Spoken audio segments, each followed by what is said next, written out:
Well, if you get up early and watch Fox 58, you might see that show. It's called The Issue Is, and the host of that show is Elex Michaelson. Joins us every Thursday to kind of talk about what's coming on the show. And Alex, Original Sin is the book, best-selling book in America right now. You and I were previewing it a little bit last week. You have it in front of you? Here it is. There it is. There it is. Now, yeah. By the way, I love the graphic that you've got of The Issue Is now. Very nice. Hey, man, we've been working on it. I told you, our goal is to make this show the second highest rated show on Eyewitness News. Of course, ours would be first. Right. Yeah. Fair. Yeah. Now, you talk with Alex Thompson, the co-author of that book. You actually know him as a journalist as well. What's the biggest takeaway for you from reading it? Yeah, I mean, I was actually surprised at how bad it really was behind the scenes. They use this term cover-up, and it seems like not only was there a cover-up of keeping his condition from the American people, which we kind of knew, but from his own staff, a lot of the folks who worked for him, and to cover up bad news from Joe Biden.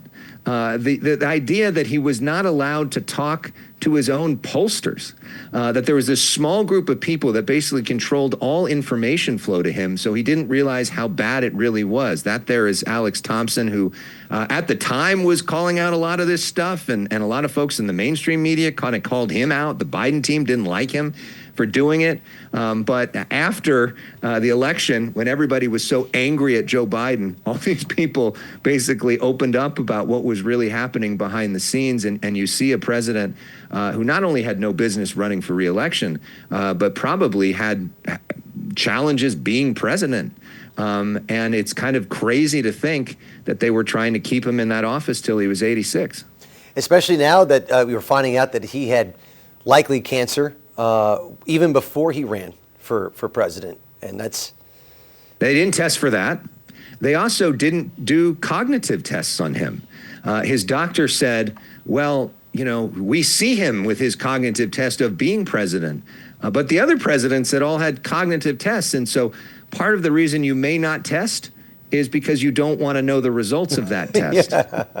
And so that's one of the things. Based off of his performance, you would think that maybe you would run a cognitive test, but that's one of the many things they did to shield news that was inconvenient. I need to ask you on this. Do you think there's consequences with the people who said he was fine the whole time? I mean, I think right off the top, Vice President Kamala Harris.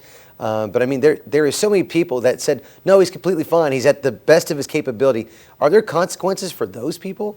Yeah, just see him in the meetings. He's twice as sharp as everybody else. He's doing dances behind the scenes. You don't believe your eyes. I think it depends on how you define the word consequences. Are there legal consequences? No.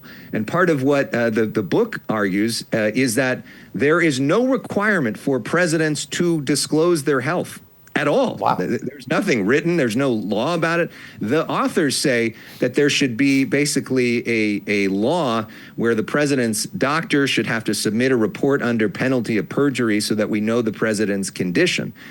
So we'll see if that happens. Probably unlikely to happen. Are there political consequences? Sure.